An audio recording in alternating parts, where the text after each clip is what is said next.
I don't have any of my normal stuff. This is strange. I do, but I'm just trying to help. Thanks, Jack. Anyway.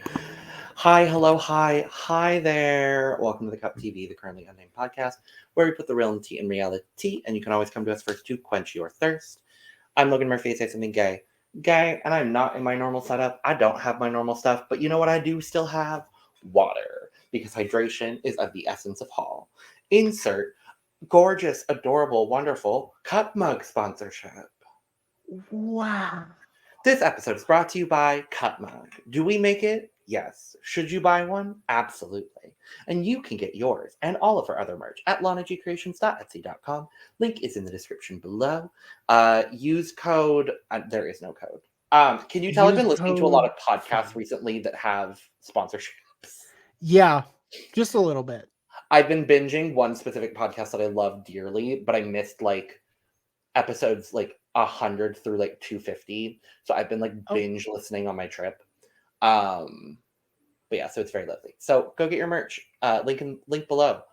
We're currently not on a race around the world with our merch. We only ship within North America currently, but we're working on it. So there are some excuses. Yeah.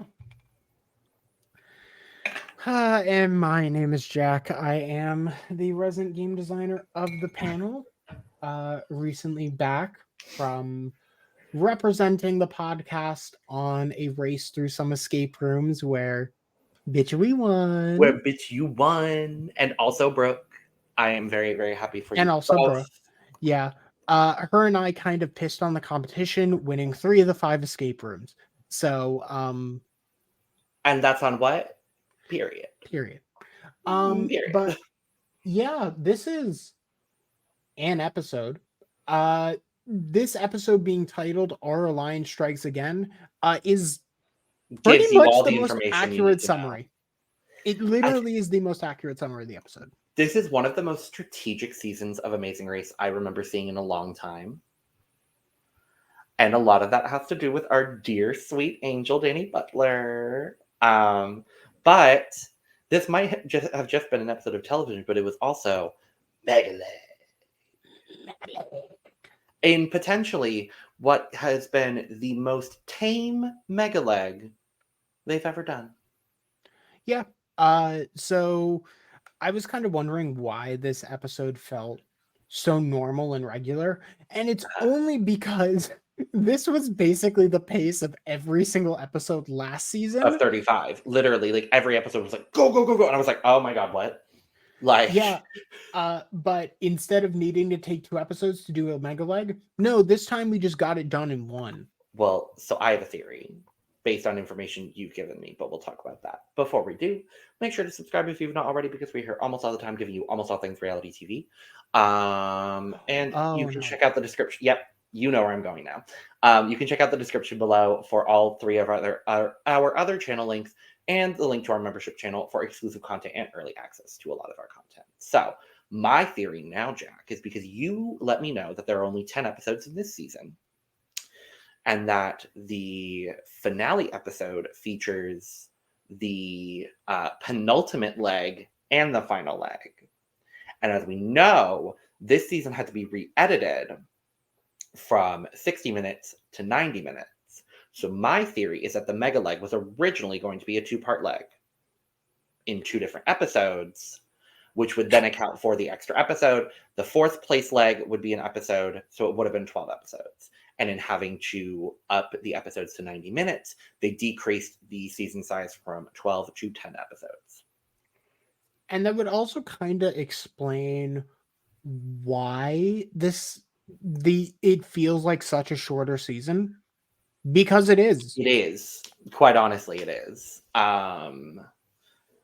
But as we always do, we're going to go through all of the tasks that they had to do in this episode before we dive into the specifics, which honestly mostly is going through Chaos. what the Alliance did. Yeah, I mean, this episode is really split between the top two, the And everyone Alliance, else. and the bottom three.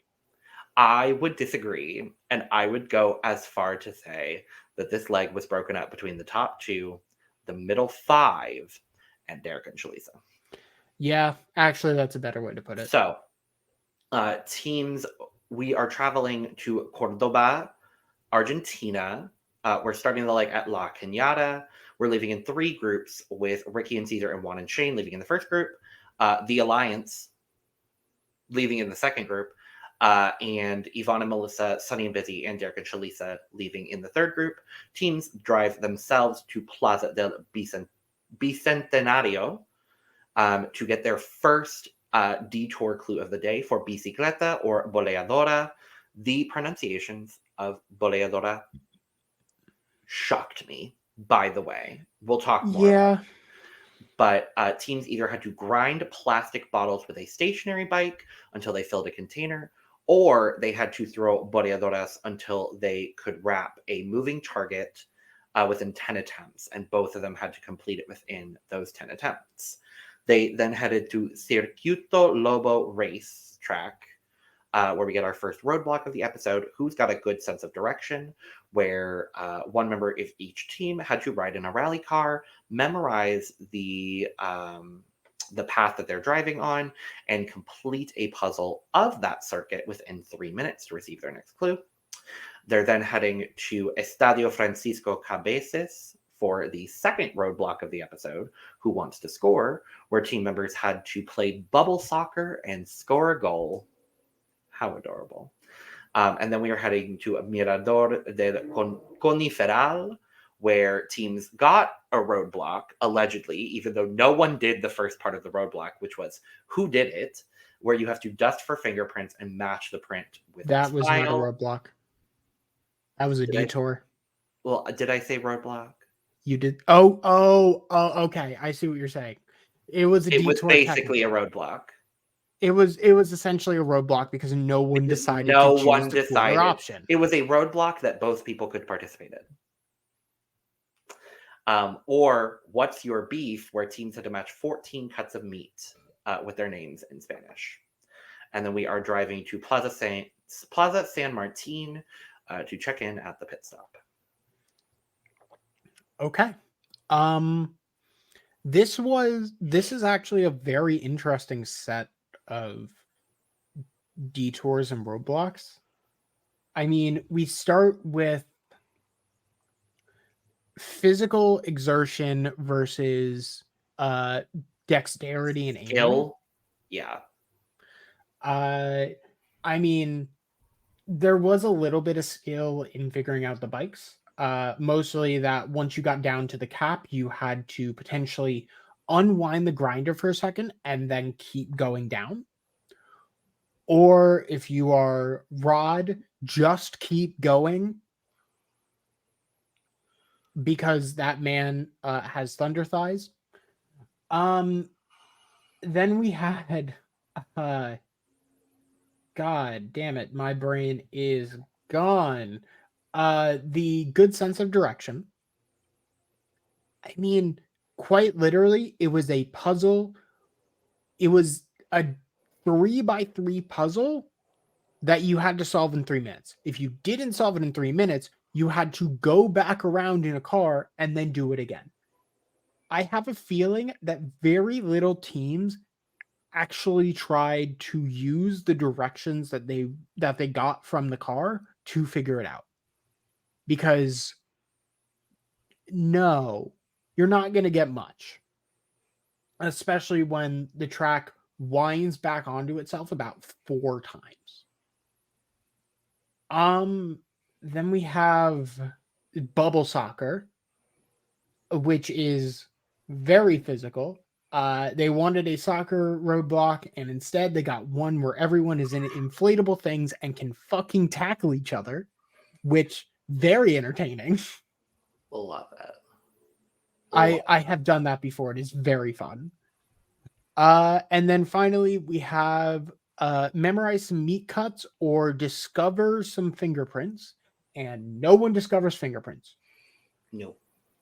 I want to do. My question is, I mean, we'll get to it eventually. But yeah, Derek and Tralisha I are was never gonna even. say, They what were never detour shown did Derek choosing. and Shalisa do? We don't know. The simple answer is we don't know. And they were probably so far behind that they might have done the detour. They might not have. They were basically eliminated because, I mean, we'll get to it, but it was very, very clear that they were going home.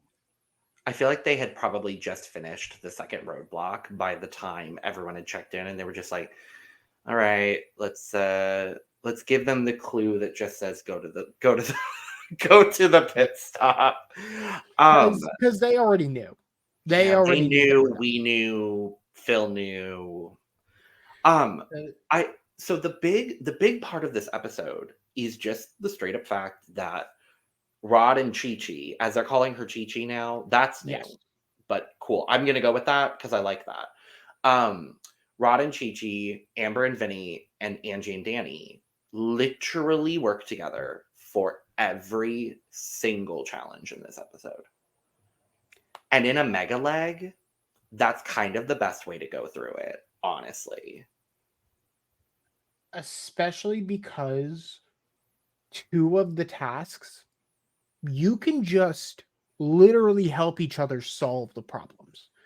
I mean, with Bicicleta or Boleadora, I'm not even going to pretend like I pronounced that right.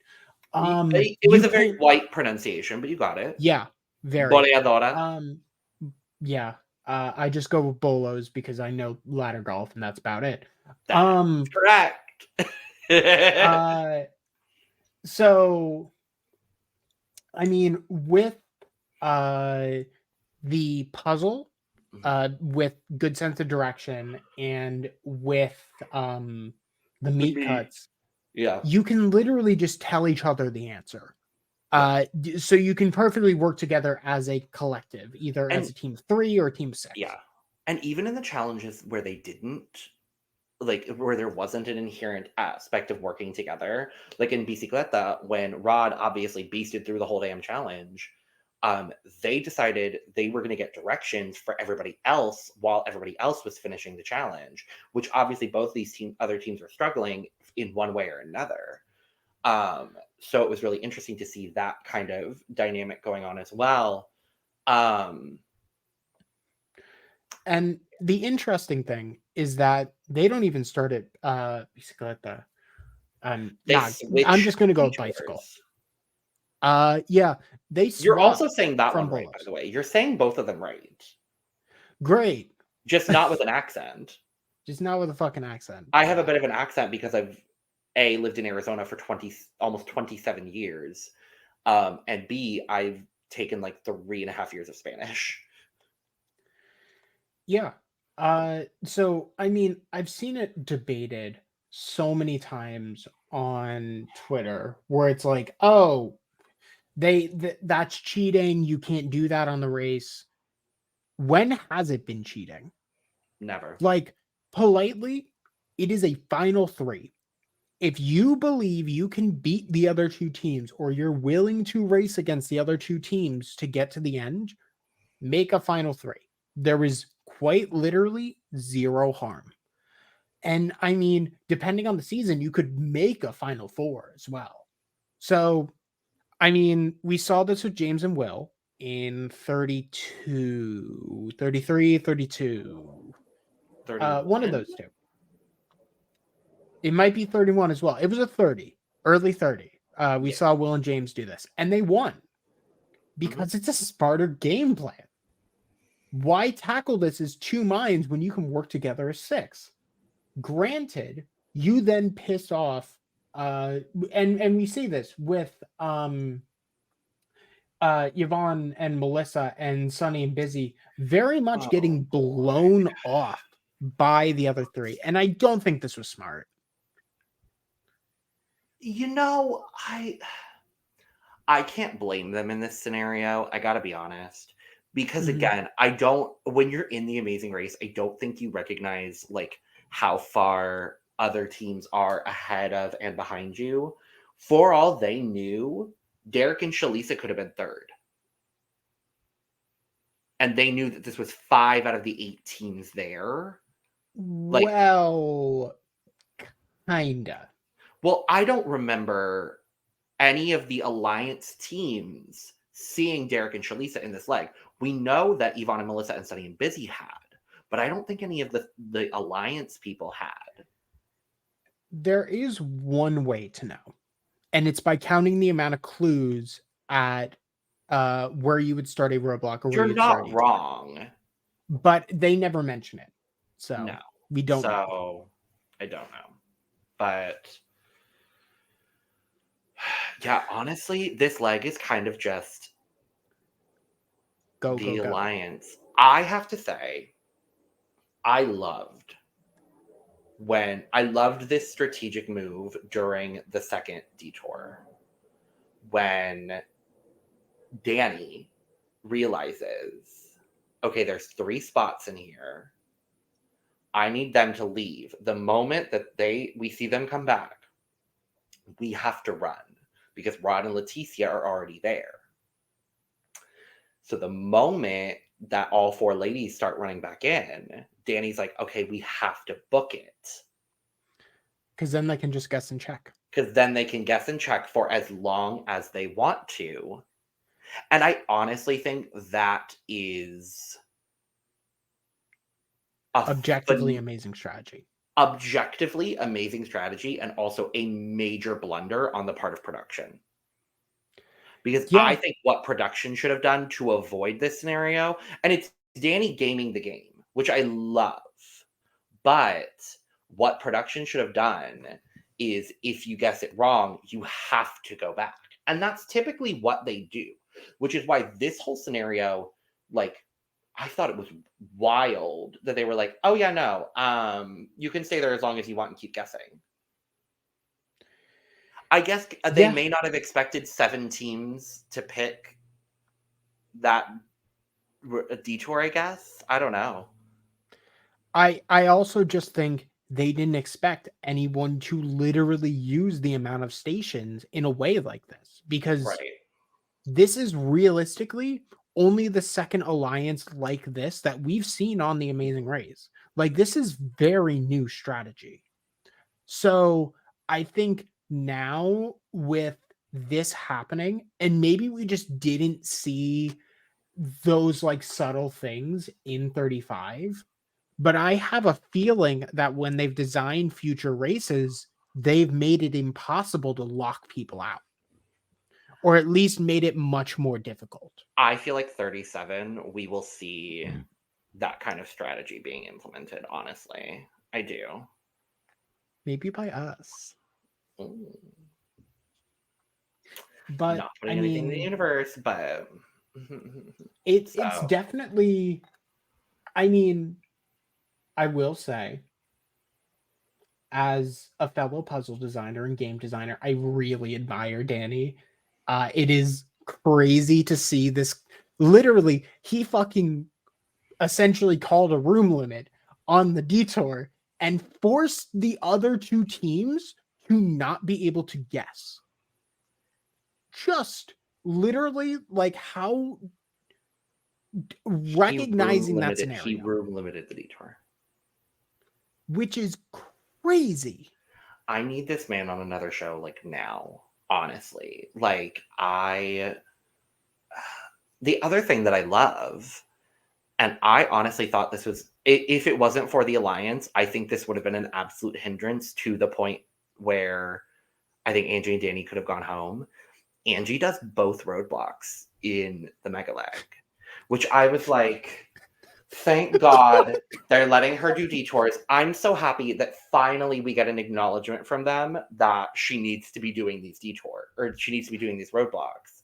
Unfortunately, she picks what might have been 2 of the most physical roadblocks they have done in the entire race so far. Yeah, we get a nice, hot, sweaty car in leather gear, which most gay men know, very hot. And then also bubble soccer, which is essentially soccer, but yeah, go ahead and tackle everyone. The moment that they just started knocking over Angie, I was just like, no. So unhinged. No. Like, don't do that to Angie. It's like they had to have gotten a memo of like, yeah, no, you can go as hard as you want. They have all signed a waiver. We're good here. But also at the same time, no. I honestly think they were, once they saw, oh, it's a little old woman. No disrespect, Angie. But like, if you saw the way that they were tackling Shane or tackling Rod, or even honestly tackling like someone like Amber in this roadblock, it was wild. Yeah. They tackled her like once or twice and then didn't go as hard on the tackling, probably because they were like, we're gonna tackle everybody else in the way. Like, we'll tackle your teammates, blah blah blah. yeah. I mean, honestly, I think it's probably because the production were like, we're not having you fucking medevac her. No. we almost had a medevac earlier today because she had to get in a derby car 3 times. We can't have this happen. Yeah. Not on the mega leg. I mean, let's just talk about Juan and Shane and Ricky and Cesar. So it's a back and forth the whole time between them, and I do love to see it. I think realistically we can say that both of them will make the finale. I can realistically say, unless something major happens, I think they will be Final Four for sure. I honestly would say they make it to the end, and the main reason is both of them have someone on their team that is generally, if not fully, fluent in Spanish. Yeah. They have a major advantage in this race because it is all Latin or South American countries. Most people can understand Spanish. Well, I think the person with the next most Spanish fluency, honestly, is Danny. Of the people that are left in the race, I think it's Danny, and then I think it's Busy. One of Sunny and no, it's the lesbians. Yvonne, literally Yvonne. Yeah. No, lied. Yvonne, and then Danny. So the major thing holding Angie and Danny back is that they're not physically as fit. And we kind of see that. I mean,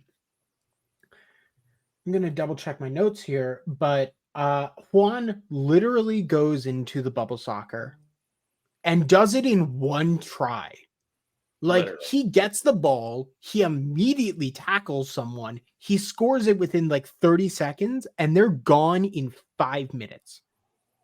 It is incredibly fast. And Ricky takes, I would say, probably about 2 to 3 tries, but they get out of there pretty fast as well. And then, I mean, it's kind of over. They kind of go back and forth. But at the end of the day, we get to the pit stop, which, let me check my own notes here, is Plaza San Martin, and Juan and Shane win. Okay. Their first win. Surprisingly. Right. Yeah. Good for them. Good for them. And they get $5,000 each because they won the leg. So... good for you, divas. And then directly after them is Ricky and Cesar. Have they placed out of the top 3 in any leg? They have not placed out the top 2. Oh, never mind. Their average total right now is 1.5. Yep. Legs 1, 2, and this leg. Depending on how you count mega legs, they either have 3 or 4 second places, and 3. then I counted as one leg. Yeah, so right around 1.5 for an average. Wild. which is crazy, but it also makes complete sense. And then we get the other 5 teams because they all basically end up leaving the roadblock at the same time. Because as soon as Rod and Leticia get it, they're out. Yvonne and Melissa run in. They rush into it very quickly. I do love that they ended up helping Sunny and Busy. And I hope that that means they kind of create like this counter alliance. Because I think that'd be fun to see, honestly. So you have Rod and Leticia end up coming third, very close behind Amber and Vinny coming fourth, very close behind Angie and Danny coming fifth, very close behind Yvonne and Melissa coming sixth, and very close behind Sunny and Busy coming seventh. I really thought at some point in the middle of the mega leg, Sunny and Busy were about to like jumpstart their whole thing. Yeah, I mean, they had multiple opportunities where they were just like, oh, we're about to be in fifth, fourth, and they drop right back down to seventh. And I honestly think if the alliance doesn't happen, they probably have third or fourth on this leg. The only reason they were so heavily delayed is because the alliance finished about 5 minutes in front. Yeah. And as we kind of said earlier, we don't even get Derek and Shalissa's choice for the detour. It literally doesn't matter. All 5 of the other teams have checked in, which means no matter what they do, Derek and Shalissa are gone. I really liked them at the start. They got on my nerves by the end. But yeah, I mean, they said that their love language was yelling at each other, and they made that clear. Made it very clear. When Shalissa at the first roadblock looks over and I'm like, oh my god, you did it. You mean you did this? This is all you had to do? Okay. But yeah. So that's where we end it. We've got another competitive leg coming up after this. I believe they're going to Uruguay next. Yes. So that'll be fun and lovely and exciting. But I mean, we do have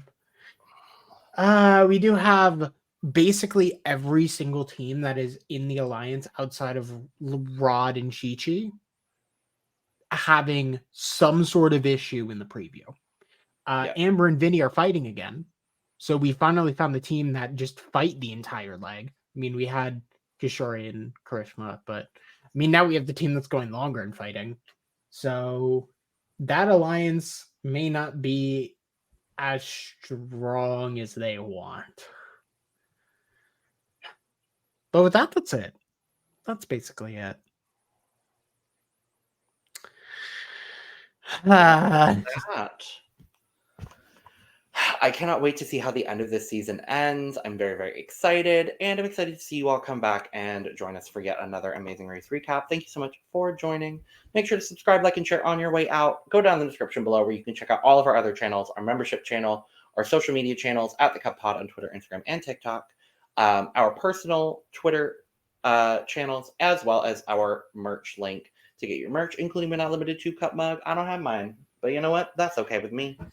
And with all that being said, cheers. Cheers. Oh, no. There we go.